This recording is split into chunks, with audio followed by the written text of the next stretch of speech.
Olá a todos e todas, bem-vindos à nossa videoaula. Supervisores de ensino e PCNPs, gestores regionais do Sistema de Proteção Escolar, os nossos vice-diretores, professores mediadores. Hoje vamos falar de um tema extremamente importante, que é o uso das substâncias psicotrópicas. É um tema que vem sendo pedido pelas diretorias de ensino e também nas avaliações que vocês fazem nas reuniões de formação, e nós trouxemos dois especialistas para falar a respeito. Um deles é o Danilo Locatelli, que ele é pesquisador da Unifesp, né, Universidade Federal de São Paulo. Bem-vindo, Danilo, muito obrigada pela sua participação. Obrigado. E o outro é o Edson de Almeida, da Fundação para o Desenvolvimento da Educação, a nossa conhecida FDE, né? Que vai falar sobre os materiais que já existem dentro da própria rede para vocês utilizarem, tanto para a formação quanto para nortear o trabalho de vocês junto aos alunos, né? Então, passo a palavra para o Danilo. Então, em primeiro lugar, gostaria de agradecer, né, Sandra e Edson, por essa oportunidade, parabenizá-los por essa iniciativa, que eu acho que ela é tão importante, porque a gente tem muitas dúvidas sobre esse tema, né? Quando a gente olha a população em geral, né, a gente percebe que tem vários mitos, tem vários conceitos que talvez não se aproximam daquilo que é mais correto. Então, a gente precisa, sim, retomar esse assunto e falar sobre esses conceitos. Acho que o primeiro deles é que o próprio termo droga, ele é um termo que ele vem, né? A gente fala de droga como se já se fosse alguma coisa ruim, mas não é. A droga é qualquer substância que, em contato com um organismo vivo, promove uma alteração de uma ou mais de suas funções, né? Então, assim, o que muda, né? O que a gente pode pensar no que é um efeito benéfico de uma droga e no seu efeito adverso. Os medicamentos, por exemplo, eles têm mais efeitos benéficos do que os efeitos adversos. Quando a gente fala de uma droga psicotrópica, que a gente vai entrar no conceito, eles são mais efeitos adversos do que benéficos, tá? Então, uma substância psicoativa é aquela que atua no sistema nervoso central. Então, ela muda, né, de alguma forma, o nosso sistema nervoso central. Quando a gente fala de uma droga psicotrópica, é aquela que atua no sistema nervoso central e tem a potência, né, ela pode produzir, induzir a dependência, né? Então, ou seja, gerar um estado que a pessoa tenha uma série de sintomas, uma necessidade de uso, ela começa a ter vários prejuízos da sua vida social, do seu trabalho, a ponto disso influenciar muito na sua saúde física, mental e nas suas relações sociais. Então, quando a gente fala de uma droga psicotrópica, é aquela que atua no sistema nervoso central e pode gerar dependência, tá? Quando a gente tem 3 classificações de drogas que são... a gente pensa que droga muitas vezes tem o mesmo efeito no organismo, né? Uma droga psicotrópica. A gente tem as drogas que são as depressoras, então o álcool, os inalantes, calmantes e a heroína, que são drogas que fazem com que o nosso sistema nervoso central ele rebaixe o seu funcionamento, né? Então, uma pessoa que está muito ansiosa, ela vai lá, ela quando ingere uma droga depressora, ela sente uma certa calma, ela diminui, né? O seu organismo diminui de ritmo. O álcool, ele é bifásico, então muitas vezes as pessoas confundem, né? Fala, como é que o álcool é uma droga depressora? Porque a pessoa vai a um lugar, bebe, ela se sente eufórica. Quando a gente fala que ele é bifásico, porque no início ele é estimulante, mas logo ele já aparece esse efeito depressor. Depende da quantidade que se ingere ou não? Não depende da quantidade, mas... sempre no início... Isso, no início até tem... com uma dose, ele é estimulante e depois ele começa... Perfeito. E tem as drogas estimulantes que vão fazer o contrário no sistema nervoso central. Elas vão ampliar o nosso organismo, né? Então, a gente tem o tabaco, a cocaína, crack, anfetaminas e êxtase. Então, quando as pessoas ficam eufóricas, o nosso metabolismo se acelera quando é ingerida uma droga estimulante. E interessante que a gente sempre falou do tabaco para relaxar. Vou fumar um pouquinho, vou sair para fumar para poder dar uma acalmada e é o inverso, né? Ela vai provocar. Perfeito. Maravilha. E tem as drogas perturbadoras, que elas não vão nem ser depressoras, nem estimulantes, é uma classificação, né, que ela vai gerar uma certa perturbação do sistema nervoso central. Então, assim, ela vai mudar a forma que a gente está enxergando as coisas, o nosso pensamento, as nossas percepções. E aí temos, então, a maconha, o LSD, cogumelos, o êxtase. Então a gente tem aí uma classificação, é claro que é uma classificação que separa as drogas, mas muitas vezes elas estão em mais do que uma categoria. Essas são as categorias principais, tá? Todas essas drogas, elas atuam no nosso circuito de recompensa, né? Então quando o nosso cérebro tem vários circuitos e tem o nosso córtex pré-frontal e a droga estimula esse espaço, né? Essa via de recompensa. E como ela faz isso?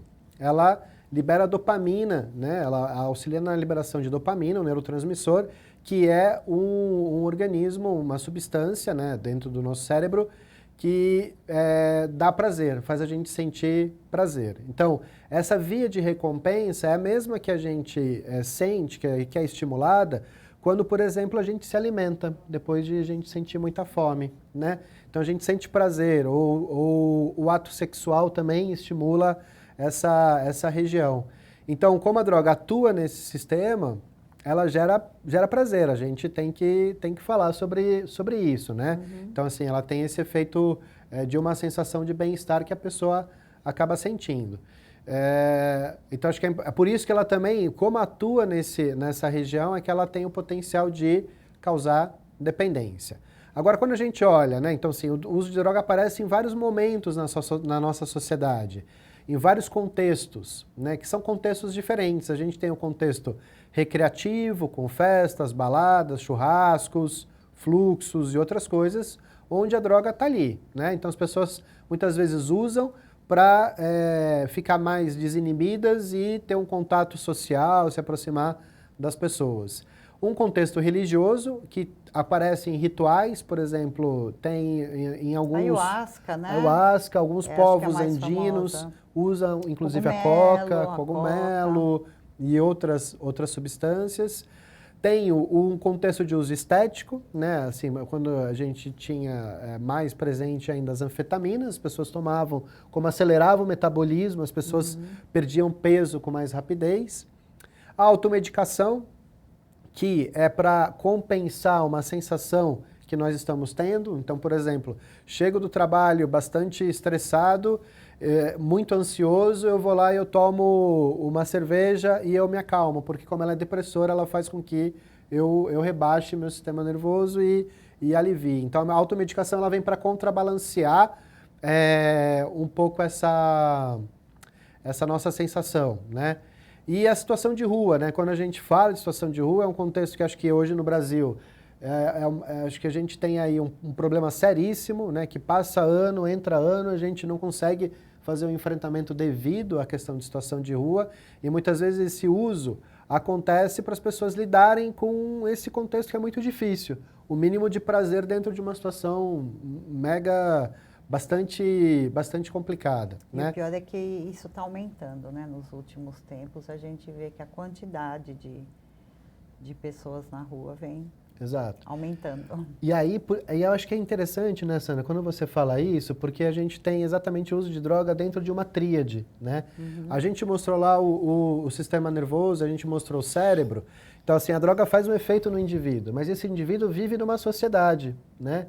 Ele vive num lugar, vive num espaço, e a gente não pode esquecer disso, que o uso de droga aparece nesse lugar, nessa relação do indivíduo que está na sociedade. Então, porque senão a gente começa a responsabilizar a substância. O problema é a maconha, o problema é a cocaína, o problema é o álcool, temos que... É o contexto, né? A tua fala ficou muito clara nesse sentido, que é o contexto. Isso, a gente precisa olhar para o contexto para pensar, inclusive, na sequência da conversa, né? Pensar em estratégias de lidar com esse contexto, né? De lidar com as situações que aparecem, como a gente pensa essa tríade de um jeito a atuar, não apenas na substância, ou reprimir o uso da substância, mas lidar com o indivíduo e com as questões sociais. A gente tem, né, outra também questão que aparece muito para a gente é que muitas vezes as pessoas acham que um uso único ou um uso social, um uso esporádico, já representa um grande problema para a pessoa. E não é bem assim. A gente tem que tomar um cuidado que, às vezes, um uso experimental, ele pode ser muito prejudicial, por exemplo, o álcool, né? A pessoa nunca bebeu, ela vai numa festa e ela toma muitas doses de álcool. Muito provavelmente ela vai ter um problema. Mas se for um uso reduzido, uma vez, um uso social, isso talvez não lhe cause tantos problemas. Então a gente tem diferentes padrões de uso. Então esses usos não são similares, né? O que vai identificar para a gente uma situação que é uma situação de risco vai depender da quantidade do consumo da pessoa, a frequência e possíveis consequências que ela tem a partir desse consumo. Eu queria trazer uma situação que me deixou muito chocada. Foi uma situação bem recente em que uma garota estava no churrasco com o namorado e hoje eles fazem muitas competições nas festas, competições de quem bebe mais. E a menina bebeu muito, o rapaz bebeu muito. E aí ela estava numa cama, ela foi violentada por uma terceira pessoa, porque ela estava dormindo na cama, e quando o namorado viu aquilo, ateou fogo na namorada, achando que era uma traição, sabe Deus, estava todo mundo muito doido de tanto beber. Né? Então veja, uma morte, provavelmente os outros 2 presos. Então aí é que eu entro na questão do contexto e das consequências, que eu acho que esse é o ponto que nós temos que lidar na escola. Perfeito. E uma das coisas que tem se observado é a quantidade de meninas que fazem uso de álcool. E a gente sabe que a anatomia, né, não é questão de machismo, mas a quantidade de gordura que a mulher tem é muito maior do que a quantidade de gordura que o homem, que é muito mais músculo, né? E esse álcool vai ficar O impacto é maior. O impacto é muito maior nesse corpo e as ações são. É prejudicial para os dois, mas também a gente tem que levar em consideração essa constituição aí. Esse padrão, né, Sandra, que você trouxe e que o Edson traz também, esse padrão que a gente chama de beber episódico pesado, que é um consumo exagerado de uma quantidade de doses num curto espaço de tempo, esse é um problema que tem se ampliado, não só no Brasil como no mundo. Os estudos têm mostrado que a prevalência, ou seja, a quantidade desse consumo tem se aumentado, tem se ampliado na sociedade como um todo, e parece que o aumento ele tem se dado maior entre as meninas do que entre os meninos, ainda que tenha aumentado de uma maneira geral. E é isso mesmo, Sandra, esse padrão de consumo de álcool, ele está associado com outros comportamentos de risco e outras violências, né? Porque ele aumenta, por exemplo, o risco de violência sexual, inclusive.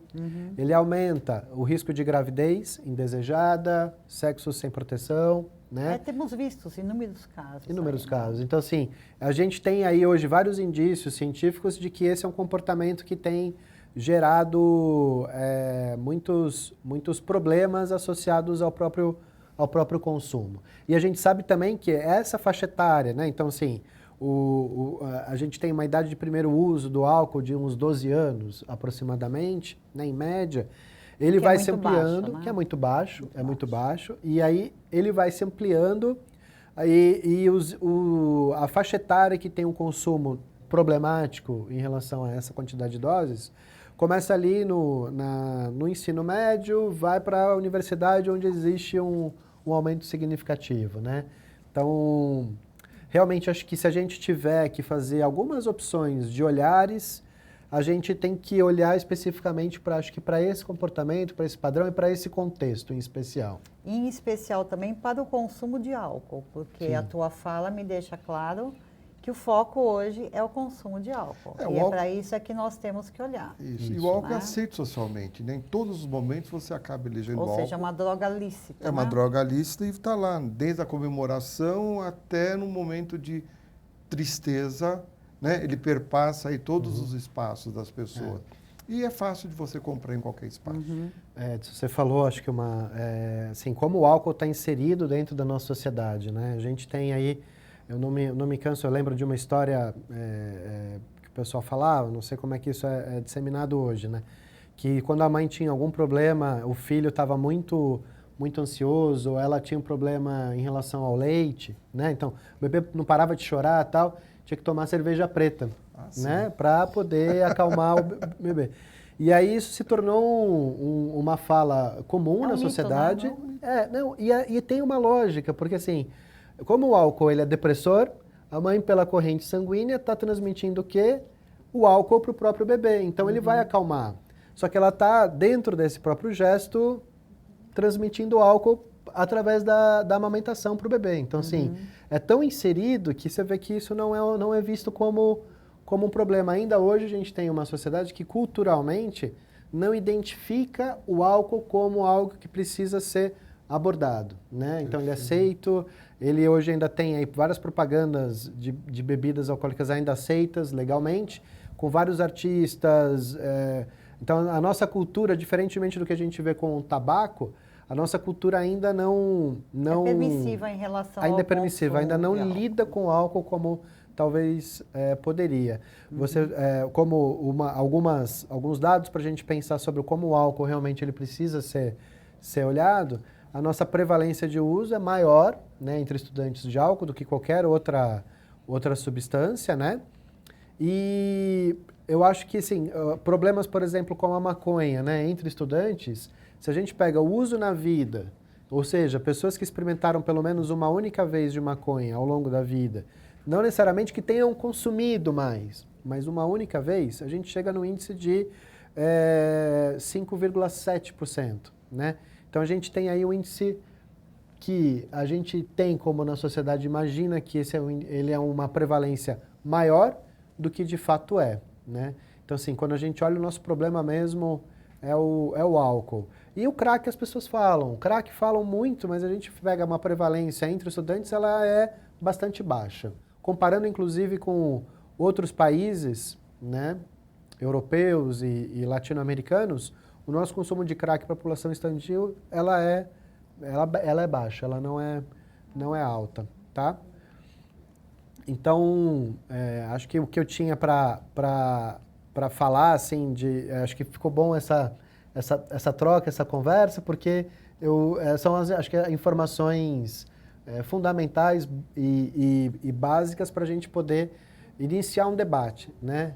E tirar alguns mitos, né? Então, assim, drogas ilícitas ou ilícitas, né? As duas fazem mal do mesmo jeito, aqueles efeitos adversos e benéficos, ambas, elas têm classificações sociais diferentes, né? E talvez seja mais interessante, por exemplo, vocês vão discutir isso, mas mais interessante a gente trabalhar, se for escolher alguma opção, trabalhar com uma droga que já é lícita, que está nesse meio social, do que a gente de repente abordar drogas ilícitas, porque ela já é tão comum, já tem tantos problemas identificados que seja um tema mais fácil de ser abordado. E principalmente que é um tema, essas listas tem todos os espaços do grande esporte, né, tudo aquilo que dá o prazer para o jovem, para a sociedade, eu sempre tenho, né? Tanto no carnaval, em qualquer, você sempre tem a propaganda do álcool ali. Quer dizer, parece que aquilo é bom para poder me divertir, para poder eu ser o primeiro, eu tenho que estar usando determinado tipo de bebida. É um incentivo ao consumo, É um incentivo né? ao consumo. Agora, nas escolas, o que nós ouvimos? Que muitas vezes esse consumo, tanto do álcool quanto das outras substâncias, elas acabam gerando conflitos dentro da escola. E também um outro problema que os educadores nos trazem é o fato dos alunos já estarem num estágio de consumo que eles acabam se desmotivando com a escola, ou seja, o comportamento deles já está sendo prejudicado em função do consumo, né? Então, por isso, esse esclarecimento, Danilo, é super importante. E agora eu vou pedir para o Edson falar sobre os materiais. São materiais que as escolas já têm, que as diretorias de ensino já têm, que são os materiais do programa Prevenção Também Se Ensina. Então, o Edson vai mostrar quais são esses materiais e de que forma que vocês podem utilizá-los na escola. Bom, agradeço ao pessoal do SPEC o convite, é sempre bom falar. Eu estou desde 96 com o programa Prevenção Também Se Ensina na Rede Estadual de Ensino. Unifesp, Danilo e Tatiana são parceiros, são pessoas que têm um grande trabalho conosco aí nesses 23 anos de programa dentro da secretaria. Então, ele nasce em 96 com foco ligado na AIDS, né, que foi o grande boom da AIDS, de se trabalhar. O apoio do programa de DST-AIDS do Estado de São Paulo, né, sempre conosco, nosso trabalho. E o objetivo é estabelecer, dentro das escolas, um programa de educação permanente. Por que permanente tem que ser esse programa? Todas as disciplinas têm que estar conversando.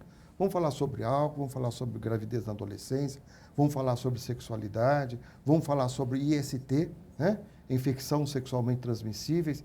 A gente falava muito de DST, a gente focava na doença.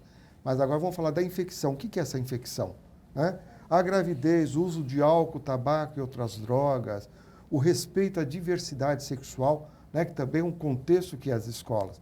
Então, é todo um contexto que a escola não está alijada. Ela está dentro daquela comunidade, ela está dentro daquele município. E nosso trabalho sempre foi o qual? Levanta no seu município, levanta onde está a sua escola, quais equipamentos sociais vão te dar um subsídio, porque todo trabalho de prevenção, você vai levantar uma questão e você vai ter que estar encaminhando para onde encaminhar. Então, você trouxe uma questão super importante, Edson, porque nós, o Sistema de Proteção Escolar, tanto o nosso curso de mediação escolar, quanto o nosso material orientador, tem justamente essa orientação. O que nós solicitamos aos educadores é justamente observar os alunos, porque vocês convivem muito tempo com os alunos. E nessa observação, vocês vão saber aquele aluno que precisa de um acompanhamento. Né? Tem até uma polêmica atual aí relacionada a se tem que ter psicólogo na escola, se tem que ter outros profissionais na escola. Mas, na verdade, isso já existe no entorno da escola. Né? Então, a nossa orientação é observar e, por meio do vice-diretor, encaminhar para a rede de proteção. Justamente as instituições parceiras que cuidam da saúde. Porque também não adiantava criarmos um programa que é para as 91 diretorias de ensino, né, para todo o estado de São Paulo, e você pensando sempre qual que é a necessidade local. E deixar sempre claro que reconhecer o objetivo da prevenção não é ditar uma norma, um comportamento, mas fazer a pessoa, né, reduzir a sua vulnerabilidade, que é aquela que o Danilo fala, né, quando ele mostra a tríade. Ele fala qual que é a vulnerabilidade de determinado indivíduo em relação ao álcool, ao tabaco ou ao próprio alimento, né? Suas compulsões, aquilo que me fragiliza mais, né? Qual que é a minha situação de risco perante essas situações. E trabalhar numa rede protetiva. Então, qual que é essa rede protetiva? É a escola, é a comunidade onde está inserida essa escola, é os programas das universidades, né? A Unifesp, eu sempre falei em todas as videoconferências que eu já fiz, tem sido meu grande parceiro, né? Tanto CRT-AIDS, no lado na saúde, a saúde do adolescente, a doutora Albertina e a equipe da Unifesp, são pessoas assim que toda vez que eu preciso, é ali que eu vou estar pedindo orientação, pedindo ajuda e encaminhamento de alguns casos. Então, essa rede protetiva nós temos que ter, não só no central, mas em cada município. O que existe dentro do seu município? O que existe ao redor da sua escola que vai facilitar, vai auxiliar no seu trabalho, no seu dia a dia? Com isso, o que eu vou ter? Um jovem apto a buscar informações e práticas que reduzam sua vulnerabilidade. Como você falou do caso, né? A vulnerabilidade dessa menina, a vulnerabilidade desse casal, a vulnerabilidade dessas 3 pessoas. Identificar quais são essas pressões sociais. Porque é carnaval, eu tenho que beber, porque é isso, porque, né, todos os momentos, qual é a necessidade de tudo isso? E encontrar meios e caminhos individuais e coletivos. Esses caminhos a gente vê tanto na formação no SPEC, né, quando você tem uma roda de conversa, quando essa roda de conversa, cada um vai facilitar, né? Eu vou me pôr qual que é a minha necessidade da minha escola. Então, esse aluno ele vai contar qual que é a sua dificuldade, ele vai querer conhecer. E cada um vai poder trocar essa informação e aumenta o quê? A sua autoestima. Outros materiais, a gente começa a mandar desde 96 alguns materiais. A partir de 2002, o departamento ele escreve 4 sugestões de atividades. Nessas sugestões já foram todos encaminhados para a escola, né? E esses dois últimos a gente está disponibilizando aí endereço eletrônico, que tem ouça mais, veja mais, atividades, sugestões de atividades, textos remetendo a alguns sites, tanto da Unifesp, CEBRID, entre outros, CRR. Não, e eu vou colocar tudo isso na pauta, todas as informações vão por escrito e você pode ficar tranquilo. E isso é muito bom, que as pessoas vão ver como é rico esse material que já existe na rede estadual de ensino. E uma das dicas que eu dou de atividade é uma roda de conversa. Né? Levanta na sua escola qual a dificuldade dos seus alunos. Faz uma caixinha. E a partir dessa caixinha, seleciona aí uma atividade, mas faz uma roda para todos se verem. Como nós estamos aqui, né? É muito mais fácil o diálogo do que eu ficar, eu como o grande entendedor, eu vou dar... Né? O aluno vai se colocar, ele vai poder mudar alguns tabus, preconceitos que a gente tem. Um dos preconceitos é tomar o Red Bull com bebidas alcoólicas, quer dizer, um energético e bebidas alcoólicas, perigo, que é né? um grande perigo. Utilização de celular, o pessoal hoje gosta muito dessa, né, o aluno hoje, ele quer muito estar ligado na internet. Então faz o vídeo 1 minuto, escolhe um tema e pede para esses alunos estarem trabalhando. Né? Aí eles vão ser protagonistas de uma ação. O importante é falar a respeito dessas É falar questões. E também colocar Discutir. o outro, o indivíduo, ali naquele contexto, ele fazer parte. Então eu venho com uma informação científica, eu trabalho com esses alunos, aí eles vão ser produtores de uma segunda informação, mas com base. E aí ele vai se fazer parte daquela ação. Então eu não faço uma ação para o adolescente, eu faço uma ação com o adolescente. Dica valiosa. Perfeito? Né? E um vídeo que eu recomendo a todos aí, que tá no YouTube, está livre, é Minha Vida de João, que vai estar falando tanto de sexualidade, vai estar falando de DST/AIDS, vai estar falando de álcool, relações intrafamiliares, pressão de grupo. Então é a sugestão aí que eu passo para vocês desse vídeo. Me coloco à disposição de vocês, sempre. Acho que trabalhamos na mesma casa, somos parceiros. Não importa se é SPEC, se é PTE. Não, estamos todos a favor da educação. Estamos todos a favor da educação né? E da redução da vulnerabilidade aí dos nossos alunos. Eu agradeço muito a presença de vocês. Obrigado. Danilo, Edson. Obrigado. E nós vamos para o nosso novo bloco, que vai trazer algumas ações que já foram desenvolvidas nas escolas, em diretorias de ensino, para subsidiar o trabalho de vocês.